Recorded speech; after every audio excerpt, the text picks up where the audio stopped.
در موضع تاریخی چیلتنبابو در شهرک فرخور باستانشناسان انا این قبر را پیدا نمودند که تاریخی زیاده از 4000 ساله دارد. در قبر زن و مرد گرانیده شدهاند. روبروی آنها کوزه، آینه و گردنبند موجود است. کشوده شدن فرخور یک صحیفه تماما تازه است در تاریخ خلق تاجیک. امسال ما در محله کنگورتوت هم یک یادگاری یافتیم. این دو یادگاری اثبات میکند که در دوره برنجی میانه در اینجا مردم زندگی کردند. چون که در تاریخ شش جلده خلق تاجیک و در تمام تاریخ خلق تاجیک یک از سبب اون که دلیل ها نبودن یک عقیده بود که گویا که در اینجا مردم مدنیت حصار یعنی مردم دوره عصر سنگ زندگی میکنن فقط تنها در دوره آخری عصر برنجی یعنی عصر 12 11 پیش از میلاد به اینجا مردمان آمدن که با نام مدنیت ارکئولوژی وحش مشهور است و بعد اما این بازیافت‌های ما نشان میدهد که نه مثلا خیلی بروقتر در اینجا مثل که در تمام باختری بزرگ اون زمان مثلا چپی دریای امو که قسمتی اساسی باختر در اونجا هم مردم زندگی می‌کردن و این قسمت راست دریای امو دریای یعنی یک فرهنگ یک مدنیت داشتن. این یادگاری با نام عمومی مدنیت باختر و مرغیان در تاریخ وارد شده است. یعنی بار دیگر نشان می‌دهد که در مردم در حدود امروزی تاجیکستان هم در اون وقت شهرها و دههای اون زمان بودند و در بیوسته تشکل یابی دولتی باختری قدیم که بعدا شما میدونید در اصل 8 و 7 همچون دولت تشکیل شد بیوسته این مردم هم شرکت ورزیدند. از روی گفت باستانشناسان اینها نفرانی ثروتمند بودند. جنین‌هایشان نظر به انسان امروزه بزرگ هستند. از این خلاصه کردن ممکن است که آن وقت آدمان بزرگجوسه بودند. تا امروز ما در 7 محله این منطقه حفریات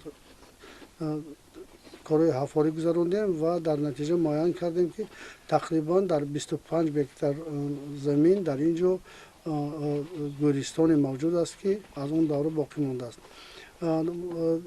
چقدر که میبینیم در محل های گوناگون گورستان دوره های گوناگون تاریخی موجودند. مثلا در قسمتی با اینجا که حال ما ایستادیم گوره های پیدا شدن به دوره اولی آخری 1000 ساله 3 تعلق دارند یعنی تقریبا عصر 25 26 پیش از میلاد. قسمت آخری که مثلا در حفریات دیگر گذراندیم تعلق دارد به آخری 1000 ساله دو عصر 12 11.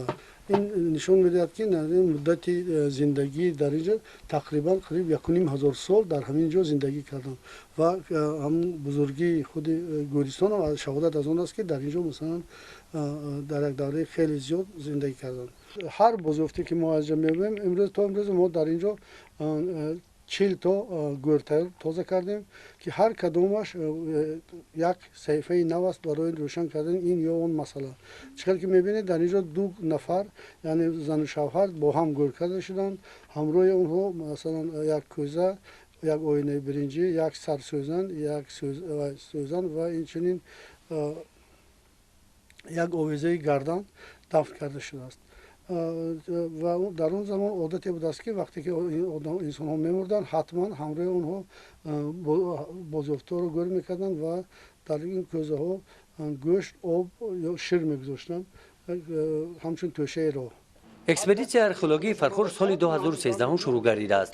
باستانشناسان از اینستیتوت تاریخ باستانشناسی و مردمشناسی اکادمی علم‌های جمهوری تاجیکستان با راهبری عالم باستانشناسی تاجیک سید مراد باباملویف در این دوره در فرخور بازیافت‌های زیادی تاریخی پیدا نمودند.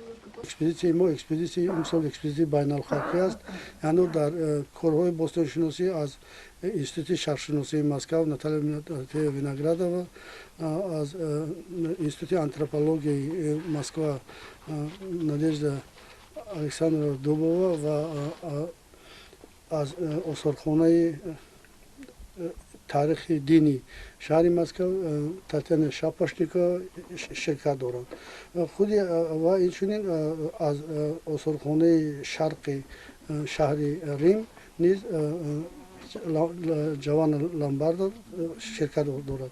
یعنی این به خاطر اون است که مثلا ما متخصصان گوناگون با هم تمام دوره زندگی این مردم رو معاین کنیم و محیط زیستی آنها، محیط اکولوژی آنها و طرز دفنی، طرز آیین و چیزشو برقرار کرده شود.